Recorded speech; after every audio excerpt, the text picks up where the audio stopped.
South Korea में Donald Trump पहुंचे हुए हैं अपेक सम्मेलन। और भी नेता पहुंचे हैं और कनाडा के पीएम भी यहां पहुंचे हैं। कल तक जिस कनाडा से प्यार भरी बातें हो रही थी, अभी ये जो तस्वीर देख रहे हैं ना, इस तस्वीर में डोनाल्ड ट्रंप का भयानक रूप देखने को मिल रहा है कनाडा के। जानेंगे आखिरकार ये भारत को अरबों डॉलर का फायदा कैसे करा रहा है। सिर्फ यही नहीं, 28 देश भारत की तरफ दौड़े हैं, तो वहीं दूसरी तरफ कौन है ये जो कह रहे हैं भारत का समय है और भारत चाइना को भी क्रॉस कर जाएगा। जियोपॉलिटिक्स में बहुत कुछ चल रहा है, हमेशा की तरह जानने को मिलेगा बहुत कुछ। आइए जानते हैं इन खबरों को विस्तार से। स्क्रीन पर इस वीडियो को देखिए। इस वीडियो में आपको डोनाल्ड ट्रंप दिख रहे हैं। दरअसल ये एक अनौपचारिक वीडियो है, कोई ऑफिशियल वीडियो नहीं है। एक डिनर के समय का है। राउंड टेबल पर कई सारे देश के प्रतिनिधि बैठे हुए हैं। ऑस्ट्रेलिया के भी हैं, साउथ कोरिया के भी हैं और कनाडा के मार्क कार्नी भी हैं। और यहाँ पर कुछ इस तरीके का सीन देखने को मिलता है जहाँ डोनाल्ड ट्रंप का गुस्सा कनाडा की तरफ देखने को मिलता है। हाल में दोनों बैठकर बहुत अच्छी तरीके से बातें कर रहे थे, लेकिन एक एडवर्टाइजमेंट जो कि मार्क कार्नी की गलती नहीं थी, लेकिन सजा मार्क कार्नी को मिली, उस एडवर्टाइजमेंट की वजह से विवाद इतना बढ़ गया कि डोनाल्ड ट्रंप ने कनाडा के साथ होने वाले व्यापार वार्ताओं को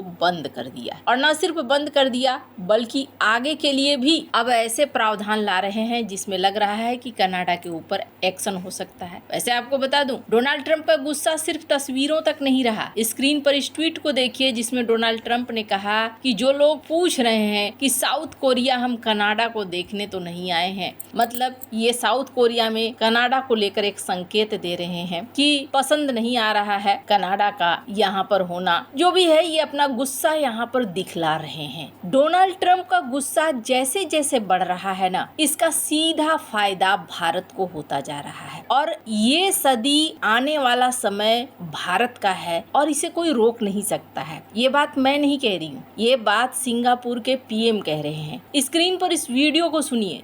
And quite late in the process, the Indians decided that they did not want to participate in this, and therefore we now have, ASEAN plus Northeast Asia plus Australasia. I think it's a useful grouping to have. I hope one day the Indians will be ready to participate. Certainly, if they're going to grow and on projections one day they will catch up with the Chinese, maybe even overtake them. But because they have a much younger population and the Chinese population is already declining.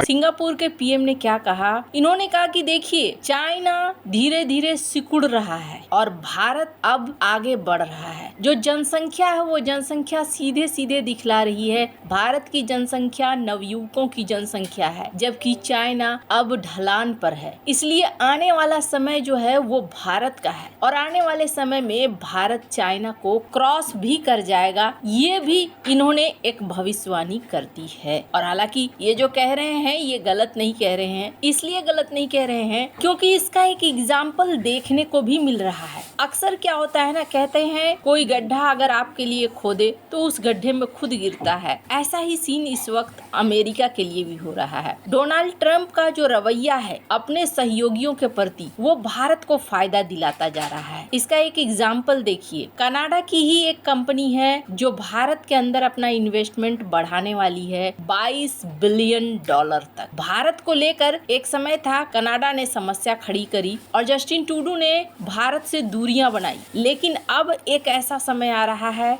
जब Canada भी भारी दबाव में चल रहा है और इस दबाव का फायदा सीधे भारत को मिल रहा है। पर मामला सिर्फ यहीं तक नहीं है। कनाडा के अलावे भी कई सारे देश हैं जिनकी अब बुद्धि खुलनी शुरू हो चुकी है। कनाडा ने अब ये समझना शुरू कर दिया है कि नहीं, डोनाल्ड ट्रंप के सामने बहुत ज्यादा झुकने से भी हमें कोई फायदा नहीं होने वाला है। डोनाल्ड ट्रंप के सामने ये बहुत ज्यादा झुके भी थे, चापलूसी भी करी थी, लेकिन अंत में इनको कुछ वैसा मिला नहीं। अब जाकर ये बोल रहे हैं कि हम एक एनर्जी वाले देश हैं, हमारे पास बहुत सारा चीज है।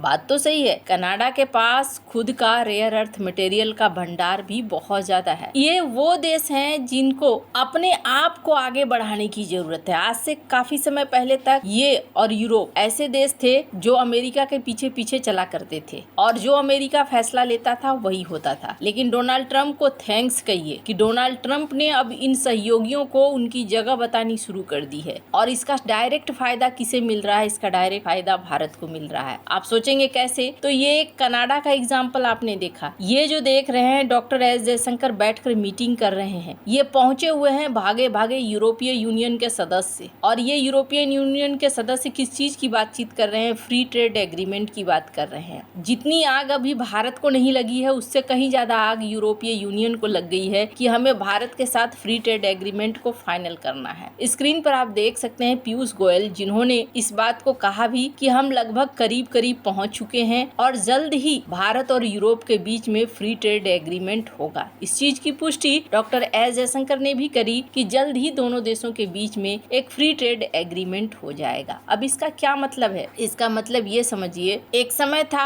28 देशों ने अपना दरवाजा बंद रखा था भारत के लिए, लेकिन अभी वो सीन बदलता हुआ नजर आ रहा है और ये 28 देश भारत के लिए दरवाजा खोल रहे हैं। और इससे भी अलग अब ये काफी हद तक भारत की बात मानने को तैयार भी है और मजबूर भी है। दोनों ही चीजें यहाँ पर देखने को मिल रही है। और इन सब के पीछे वजह कौन है? इन सब के पीछे सबसे बड़ा वजह है डोनाल्ड ट्रंप और डोनाल्ड ट्रंप का टैरिफ। डोनाल्ड ट्रंप ने यूरोपीय देशों को एक चीज समझा दिया कि देखो जी, अगर तुम ये सोच रहे हो कि हमारे भरोसे बैठे हुए हो तो फिर हम तुम्हें हमेशा साथ नहीं देने वाले हैं। वैसे भी डोनाल्ड ट्रंप ने एक स्पीच दिया था और जापान में उन्होंने कहा भी था कि कई बार हमें अगर अमेरिका को बचाना है, आगे ले जाना है तो पॉलिटिकली करेक्ट होने की जरूरत नहीं है। और इन्होंने इस बात को साफ कर दिया है कि अमेरिका के लिए वो दुश्मन दोस्त किसी की भी पहचान नहीं करेंगे, वो सिर्फ वही देखेंगे जो उनके लिए हित वाला हो।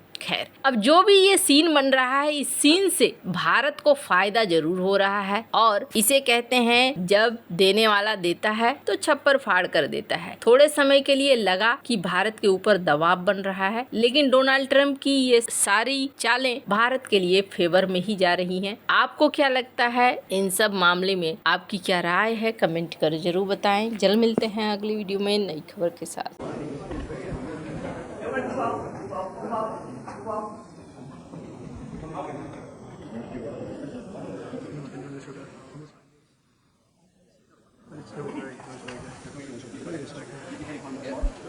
I'm meeting a meeting with President Xi tomorrow morning, and then I go 3-hour meeting. Go home. Can you believe it? We're gonna have. Well, we really appreciate that you're coming here and for the Well, it's an honor. We have a big commitment to everyone here. You got a Big commitment to everyone. the Albion line there with the fans. That was a great meeting. They're all great. This was a great meeting.